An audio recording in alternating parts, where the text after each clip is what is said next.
আবারও স্বাগত একুশে বিজনেসের সঙ্গে আছি মহিমা পলি। দর্শক, বীমা খাত নিয়ে বিশেষ আলোচনা এখন, আর এই আলোচনার জন্য আমাদের স্টুডিওতে রয়েছেন প্রগতি লাইফ ইন্স্যুরেন্স পিএলসির MD and CEO Mohammad Jalalul Azim. দর্শক, একুশে বিজনেসের এই অংশটি দেখবেন আলোক হেলথ কেয়ার অ্যান্ড হাসপাতালের সৌজন্যে powered by national agri care group. আপনাকে স্বাগত আমাদের আজকের অনুষ্ঠানে। আপনাকে এবং ইটিভিকে ধন্যবাদ আমন্ত্রণ জানানোর জন্য।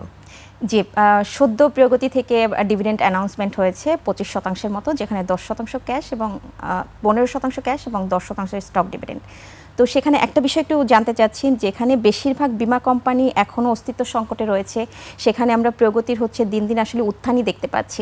একটু এই বিষয়টা নিয়ে শুরু করতে চাচ্ছি। আপনি ঠিকই বলেছেন যে আমরা প্রগতি লাইফ ঘটনাক্রমে 25 বছর অতিক্রম করেছে, পূর্তি পালন করলো, এবং সেই সাথে আমরা এই 25 বছরের সবচেয়ে বেশি ডিভিডেন্ড আমরা ঘোষণা করতে সক্ষম হয়েছি 25%।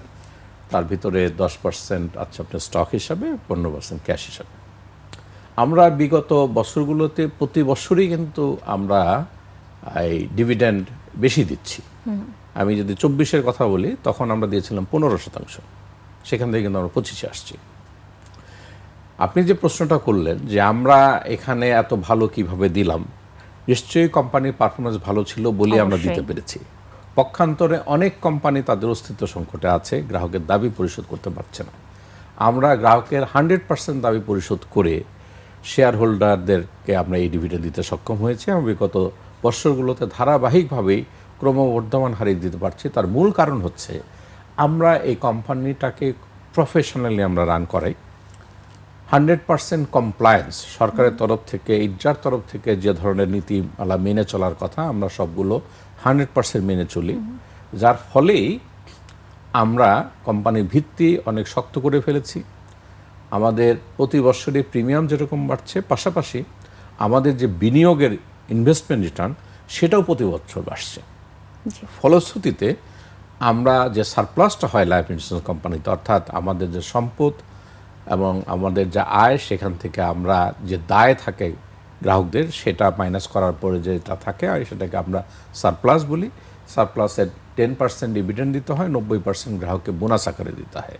তো যেহেতু কোম্পানি খুব প্রফেশনালি রান করে, প্রফেশনাল ম্যানেজমেন্ট দ্বারা, এবং অত্যন্ত এই বাংলাদেশের অনেক বড় বড় ব্যবসায়ী যারা এক নামে পরিচিত, তারা আমাদের পরিচালনা পর্ষদে আছেন। জি, আরেকটা বিষয় নিয়ে যদি একটু কথা বলি, যে একটু পুঁজিবাজার নিয়ে আসবো।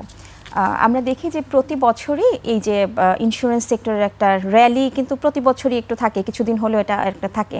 এবং এবছরের কথা যদি বলি, এবছরও কিন্তু পুঁজিবাজারের এই মুহূর্তে ইন্স্যুরেন্স সেক্টরের অবস্থানটা একটু ভালোই দেখতে পাচ্ছি, মোটামুটি একটা মুভমেন্টে কিন্তু আছে।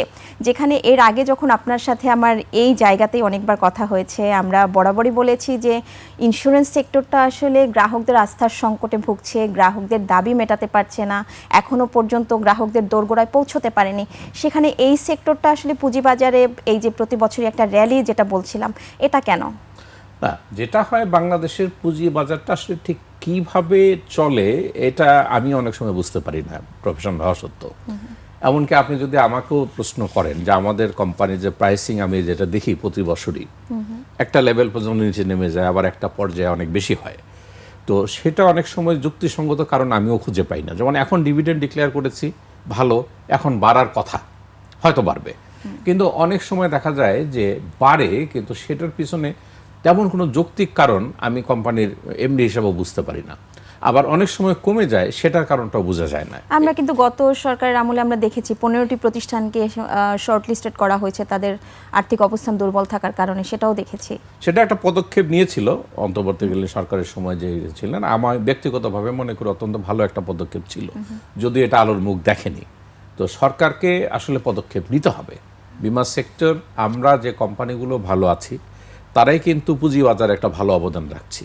যদি সম্মিলিতভাবে সব কোম্পানি ভালো অবদানটা রাখতো, তাহলে পুঁজিবাজারে আপনি বিমা খাতের একটা ভালো ভূমিকা দেখতে পেতেন এই পুঁজিবাজারের ক্ষেত্রে। এবং বিনিয়োগকারীরা, মানে যারা এই পুঁজিবাজারের উপর নির্ভরশীল, তারা অনেক লাভবান হতে পারতো এই বিমা সেক্টর থেকে, আমি মনে করি, যদি সবগুলো কোম্পানি এই ভালো ভূমিকাটা রাখতে পারতো একসাথে। তো সেটার জন্য বেশ কিছু পদক্ষেপ গ্রহণের প্রয়োজন আছে সরকারের তরফ থেকে। আমরা আশা করি যে হয়তো সেটা করবে। আসবো একটু ইডরার কমিশন প্রসঙ্গে।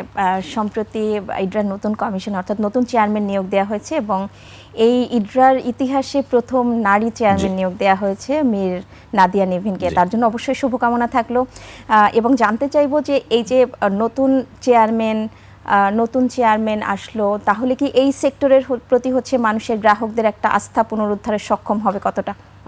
আমিও নতুন চেয়ারম্যানকে স্বাগত জানাই এবং পাশাপাশি একজন মহিলা প্রথম চেয়ারম্যান আমাদের ইডরার, এবং আমি যতটুকু তার বায়োডাটা পত্রিকায় দেখেছি উনি দেশে বিদেশে লেখাপড়া করা এবং তার কাজের অভিজ্ঞতা রয়েছে, এবং আমরা আশা করি যে উনি একটা ভালো ভূমিকা হয়তো রাখতে পারবেন।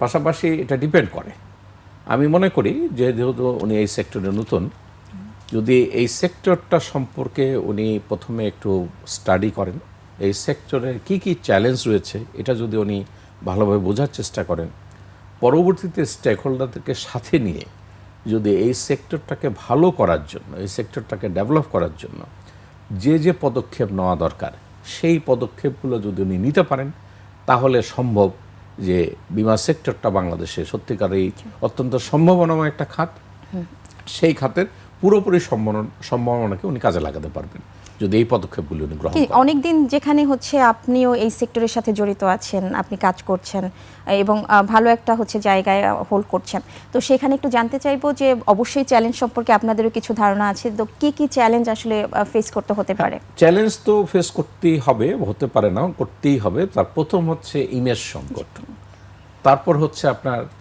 গ্রাহকদের যে দাবি পরিশোধটা করা হচ্ছে না, বড় অঙ্কের প্রায় 10 লক্ষর উপরে গ্রাহক টাকা পাচ্ছে না, প্রায় 4,500 কোটি টাকার মতো। এবং গত ইডরা যে পদক্ষেপ নিয়েছিলেন 15টা কোম্পানিকে একীভূত করে একটা ব্যবস্থা গ্রহণ করার জন্য, তো এই চ্যালেঞ্জগুলো কিন্তু রয়েছে। পাশাপাশি অনেকগুলো ইন্স্যুরেন্স কোম্পানি, বাংলাদেশের মার্কেট অনুসারে আদৌ এতগুলো কোম্পানির প্রয়োজন আছে কিনা, যদি না থাকে তাহলে কিভাবে এগুলোকে মার্জার বা সংকুচিত করা, তো এগুলো কিন্তু বড় ধরনের চ্যালেঞ্জ। আবার এই কোম্পানিগুলো রান করার জন্য যে ধরনের পেশাজীবী দরকার, সেই পেশাজীবীরও যথেষ্ট অভাব রয়েছে। কাজে সেই পেশাজীবী কীভাবে তৈরি করা যাবে, কারণ এটা ওভার দি নাইট করা সম্ভব না, একজন পেশাজীবী তৈরি করতে সময় লাগে, কিন্তু এর জন্য একটা দীর্ঘমেয়াদী, মধ্যমেয়াদী, স্বল্পমেয়াদী পরিকল্পনা থাকতে হবে। পাশাপাশি আমরা বিগত সময় একটা দেখেছিলাম 2014 সালে অত্যন্ত ভালো একটা পদক্ষেপ ছিল যে জাতীয় বীমা নীতি, যদিও তার পুরোপুরি বাস্তবায়িত হয়নি, তো জাতীয় বীমা নীতি আবার নতুনভাবে করতে পারেন ওনারা, করে প্রকৃত পক্ষে কিভাবে এই টাইম ফ্রেমের ভিতরে বাস্তবায়ন করা যায়, তাহলে আমার মনে হয় যে এই পরিকল্পনাগুলো নিয়ে যদি কাজ করা যায় তাহলে সম্ভব। কিন্তু সবগুলোই কিন্তু একসাথে করা যাবে না, সেক্ষেত্রে আসলে প্রায়োরিটি লেভেলটা আসলে কোন দিকে আগে? এই বীমা নীতিটা যদি প্রণয়ন করা যায় সেখানেই প্রায়োরিটি থাকবে, যে প্রায়োরিটিগুলো ফার্স্ট প্রায়োরিটিতে আপনি শর্ট টার্মে করবেন, তারপরে মধ্যমেয়াদী করবেন, আর কিছু করবেন লং টার্মে আর কি। তো এই তিনটা স্বল্পমেয়াদী, মধ্যমেয়াদী, দীর্ঘমেয়াদী পরিকল্পনাগুলো করতে হবে, বিভিন্ন স্টেক হোল্ডারকে সাথে নিতে হবে এবং সম্মিলিতভাবে কাজ করতে হবে, তাহলে সম্ভব। কিন্তু এককভাবে যদি কেউ মনে করে যে না আমরা করবো, এটা সম্ভব না। একটা কোম্পানি যদি চায় পারবে না, কারণ একটা কোম্পানি ধরেন আমাদের এখানে 82টা কোম্পানির একটা অংশ, কাজে একটা কোম্পানি স্রোতের বাইরে গিয়েও কিছু করতে পারবে না। সো 82টা কোম্পানিকে একভাবে সিদ্ধান্ত নিতে হবে। এর ভিতরে লাইফ আর নন লাইফ আছে, আমরা লাইফ হয়তো 36টা কোম্পানি একই ধরনের সিদ্ধান্ত নিতে হবে। আমাদের রেগুলেটরকে শুধু রেগুলেশনস না, ডেভেলপমেন্ট, তাদের নাম হচ্ছে insurance development and regulatory authority, পাশাপাশি কিভাবে বিমা খাতকে আরও ডেভেলপ করা যেতে পারে সেই চিন্তা করতে হবে। আমাদের নতুন নতুন পলিসি আনতে হবে, মানুষের সময়ের সাথে পরিবর্তিত চাহিদা পরিবর্তন হচ্ছে, সেই চাহিদা পূরণ করার জন্য বিমা পরিকল্পগুলো আনতে হবে।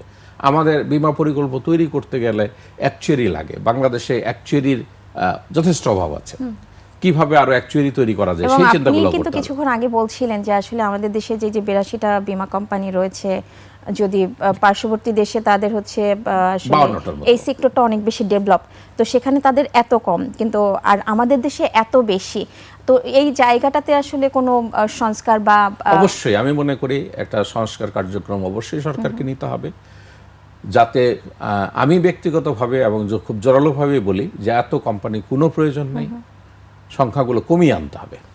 কমিয়ে আনার জন্য বিভিন্ন ধরনের পদক্ষেপগুলো সরকারকে গ্রহণ করতে হবে, কারণ কোনো মালিক পক্ষ স্বপ্রণোদিতভাবে করবে না, তারা চালাতে পারছে না, তারা গ্রাহকের টাকা দিতে পারছে না, কিন্তু তারপরেও তারা কিন্তু কোম্পানি বন্ধ করছে না বা মার্জারে যাচ্ছে না। এই জন্য সরকারের তরফ থেকে একটা চাপ থাকতে হবে এবং যে প্রিন্সিপাল নিয়ে চলা উচিত আমাদের নিয়ন্ত্রণ কর্তৃপক্ষের, আমি মনে করি যে দুষ্টের দমন শিষ্টের পালন, জি, এবং প্রয়োজন বোধে খুব কঠোর কিছু পদক্ষেপ নিতে হবে। আরও আলোচনায় ফিরবো এই বিষয় নিয়ে, তার আগে একটি বিরতি নিয়ে আসছে। দর্শক, নিচ্ছে একটা ছোট্ট বিরতি, ফিরছি একটু পরেই, সঙ্গেই থাকুন।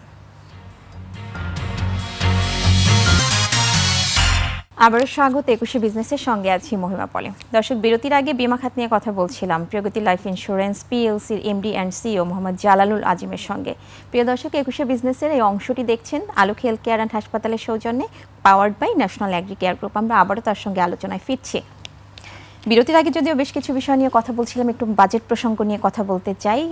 যেহেতু সদ্য বাজেট পেশ হলো, এবং বাজেটে বীমা খাত প্রত্যাশা এবং প্রাপ্তির মেলবন্ধন কতটা হলো? দেখুন, বীমা খাত অত্যন্ত সম্ভাবনাময় খাত হওয়া সত্ত্বেও এটা অত্যন্ত অবহেলিত একটা খাত, এবং এটা শুরু থেকেই চলে আসছে। আমরা আশা করেছিলাম প্রতি বছরই আমরা বাজেট পূর্ব মিটিংয়ে, এনবিআর যে মিটিংগুলো করে, আমরা কিছু দাবি দাওয়া পেশ করি। খুব বেশি দাবি দেওয়া না, 5 থেকে 6টা দাবি দেওয়া ছিল সবসময়, কিন্তু আজ পর্যন্ত এই দাবিটা পূরণ হয়নি। এবছর বাজেটে আপনি কৃষি বিমার কথা জানতে পারবেন, এটা একটা আশার কথা, যেটা অত্যন্ত প্রয়োজন বাংলাদেশের জন্য কৃষি বিমাটা, কিন্তু সেখানেও বিস্তারিত কিছু নেই। এই কথাটা বলা আছে বাজেটে যে ঠিক আছে কৃষি বিমা গ্রহণ করবেন সরকার।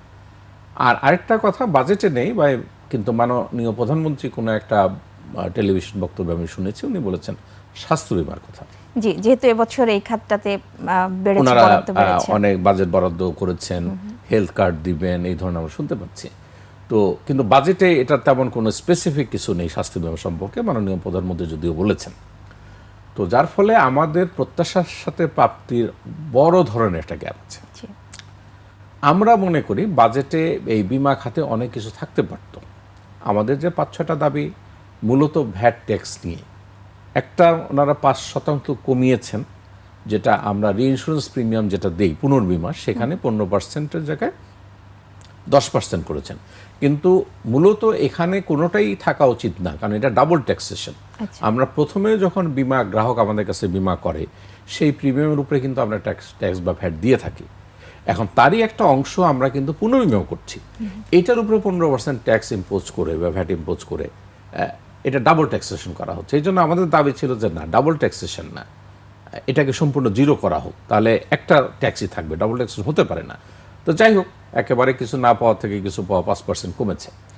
স্বাস্থ্য বিমা এবং কৃষি বিমা টাইপের যে ধরনের বিমা প্রয়োজন বাংলাদেশে, বা সরকারও বলছেন, সেগুলোর উপরে 15% ভ্যাট ইম্পোজ করা হয়, যেখানে এই বিমাগুলো এখনও প্রচলনই হয়নি, মানুষ নিতে চায় না। সেখানে যদি আরও 15% আপনি বাড়ান প্রিমিয়ামটা, অর্থাৎ ভ্যাট বাড়লে প্রিমিয়াম বেড়ে যাবে, তাহলে এটা তার কাছে আর গ্রহণযোগ্য হবে না। যে সরকার এই যে স্বাস্থ্য বিমার কথা বলছেন, সেখানে যদি ভ্যাটটা বাদ না দেওয়া হয় অন্তত প্রথম কয়েক বছর, তাহলে কিন্তু এটা সেইভাবে মানুষের কাছে গ্রহণযোগ্য হবে না। একইভাবে কৃষক, অত্যন্ত দরিদ্র শ্রেণীর মানুষ যারা কৃষক, তাকে যদি বিমার আওতায় আনতে চান, তার উপরে যদি আপনি তার প্রিমিয়াম 15% ভ্যাট দেন, তাহলে সেটাও সে অ্যাফোর্ড করতে পারবে না। তো এই জন্য আমি মনে করি যে বাংলাদেশের এই বাজেটে বিমা খাতের উন্নয়নের জন্য যা যা করা দরকার ছিল, আসলে আমরা কিছুই পাইনি। জি, স্বাস্থ্য বিমা খাত নিয়ে যেহেতু প্রধানমন্ত্রী কথা বলেছেন, যেখানে আমি একটু যদি বলি যে বিশ্বের উন্নত দেশগুলোতে বা অন্যান্য দেশগুলোতে যদি বলি যে সেখানে স্বাস্থ্য বিমাটা আসলে ম্যান্ডেটরি একটা বিষয়, প্রচুর প্রচলিত একটা বিষয়। তো সেই জায়গাটাতে আসলে আপনি কিছুক্ষণ আগেই বলছিলেন যেখানে এখনো পর্যন্ত গ্রাহকরা নিতে চায় না, তো সেখানে কি আসলে সাধারণ গ্রাহকদের মধ্যে অ্যাওয়ারনেসটা বাড়ানোর জন্য আপনাদের কোনো করণীয় বা কোনো ধরনের পদক্ষেপ আছে কিনা সেই জায়গাতে? আমরা এই মুহূর্তে বাংলাদেশে আমরা বিমা কোম্পানিগুলোর যদি একক স্বাস্থ্য বিমার কথা বলেন, কোনো কোম্পানির কাছে খুব ভালো একক স্বাস্থ্য বিমা নাই। অতি সম্প্রতি আমরা অনুমোদন পেয়েছি একটা পূর্ণাঙ্গ স্বাস্থ্য বিমা, যেটা আমরা বাজারজাত শুরু করব হয়তো জুলাই মাস থেকে। তখন আমরা একটা বড় ধরনের এই অ্যাওয়ারনেস প্রোগ্রামটা আমরা নিব, যাতে গ্রাহকের মাঝে আমরা আনতে পারি। কিন্তু সরকার যে পদক্ষেপটা নিচ্ছে, এইটা ইউনিভার্সাল হেলথ সার্ভিস, অর্থাৎ বাংলাদেশের সর্বস্তরের জনগণের যাতে স্বাস্থ্য সুবিধাটা পান, এইটাকে একটা স্বাস্থ্য বিমার মাধ্যমে কিন্তু করা সম্ভব। সরকার এককভাবে লোড না নিয়ে অনেক সরকারের বাজেটের উপরে বার্ডেন আমি মনে করি 10 থেকে 15 গুণ কমিয়ে যদি বিমার মাধ্যমে এই স্বাস্থ্য সুবিধাটা দেওয়া যায়, তাহলে জনগণ যেরকম স্বাস্থ্য সুবিধা পাবে বিদেশের মতো, পাশাপাশি সরকারও কিন্তু এখানে অনেক ফাইন্যান্সিয়াল লোডটা বাজেটে কমে যাবে এবং এটার ম্যানেজমেন্ট অত্যন্ত প্রপার হবে। বিদেশে এইভাবেই হয়ে থাকে, কিন্তু এখানে কিভাবে নিচ্ছেন বা যতটুকু আমরা জানি, যদি ওইভাবে হয় তাহলে খুব একটা লাভ হবে না। কারণ এখনও প্র্যাকটিস বাংলাদেশে যে সরকারি হসপিটালগুলোতে চিকিৎসা ফ্রি হওয়ার কথা, যদিও সেইভাবে হয় না, ওষুধ কিনতে হয়, টেস্ট বাইরে থেকে করতে হয়। তো এইটাকে যদি আমি পার্শ্ববর্তী দেশের উদাহরণ দিতে পারি এবং উন্নত বিশ্বে যদি নাও যাই, সেখানেও কিন্তু দেখেন আপনি দরিদ্র পরিবারের জন্য স্বাস্থ্য বীমা যোজনা বলে একটা শব্দ তারা মানে একটা পরিকল্পনা নিয়েছে। এটা ইন্স্যুরেন্সের মাধ্যমে করে সরকার। সরকার বেশ কিছু হসপিটালকে একটা ইন্স্যুরেন্স কোম্পানিকে এই দরিদ্র জনগণের একটা লিস্ট দিয়ে দেয়, প্রিমিয়াম সরকারের তরফ থেকে দেয় এবং তাদের বলে যে ওই পরিবারের 5 জন সদস্য পর্যন্ত বৎসরে 50,000 টাকা পর্যন্ত চিকিৎসা খরচ এই নির্ধারিত হসপিটালগুলোতে গিয়ে নিতে পারবে, তাদেরকে কোনো টাকা দিতে হবে না। তো এই যে কোঅর্ডিনেশন প্রোগ্রাম বিমা কোম্পানিগুলোকে সম্পৃক্ত করে দিচ্ছেন, এই ধরনের একটা পরিকল্পনা আমরা বিগত সরকারের সময় পেশ করেছিলাম। তো আমি মনে করি যে এই সরকারও যদি বিমাকে সম্পৃক্ত করে স্বাস্থ্য সুবিধাটা প্রদান করে, তাহলে গ্রাহকের যেরকম সাশ্রয় হবে, তাদের চিকিৎসা সুবিধার নিশ্চয়তা প্রদান করা যাবে, সরকারের বার্ডেনটাও কমে যাবে। একইভাবে আমি মনে করি যে সরকার আরেকটা খাতে হাত দিতে পারে, যেটা বিগত সরকার শুরু করেছিল, আবার এই সরকার হয়তো চালু করবে, সেটা হচ্ছে ইউনিভার্সাল পেনশন। অর্থাৎ সরকারি চাকরিজীবীরা পেনশন পান, কিন্তু আপনারা যারা প্রাইভেট সেক্টরে কাজ করি তাদের কিন্তু পেনশন নেই। সরকার তরফ থেকে 4টা পরিকল্পনা, এইটাও সরকার যে মেকানিজমে নিচ্ছে তাতে খুব বেশি সাকসেসফুল হওয়া যাবে না। আমি মনে করি বিদেশের মতো যদি আপনি ইন্স্যুরেন্স কোম্পানিগুলো সম্পৃক্ত করে তাদেরকে একটা পেনশনের বিপায় আনতেন, তাহলে তা একজন রিটায়ারমেন্টের পরে একজন প্রাইভেট সার্ভিস যে উনি কাজ করতে পারেন না কিন্তু তার টাকার প্রয়োজন হবে, আজীবন উনি পেনশনের ব্যবস্থা করতে পারবেন। আমরা শেষের দিকে এসেছি, আমাদের আসলে শেষ করতে হবে। তো তার মানে হচ্ছে আমরা এটা বলতেই পারি যে আসলে এই সেক্টরের সম্প্রসারণের জন্য সরকার এবং বিমা কোম্পানিগুলো বা বিমা খাতের সাথে কর্ণধার যারা আছেন তাদের কম্বিনেশন যে পদক্ষেপগুলো সম্মিলিতভাবে কাজ করতে হবে এবং সরকারকে নীতি নির্ধারকদেরকে বিমাটা মাথায় রাখতে হবে। জি, ধন্যবাদ আপনাকে আজকে আমাদেরকে সময় দেওয়ার জন্য। দর্শক, এতক্ষণ দেশের পুঁজিবাজার ও এতক্ষণ দেশের বিমা খাত নিয়ে কথা বলছিলাম প্রগতি লাইফ ইন্স্যুরেন্স পিএলসির MD and CEO Mohammad Jalalul আজিমের সঙ্গে। নিচ্ছি একটা বিরতি, 2:30 আবারও ফিরে আসবো 21শে বিজনেসে। দেখার আমন্ত্রণ রইল, 21-এর সঙ্গেই থাকুন।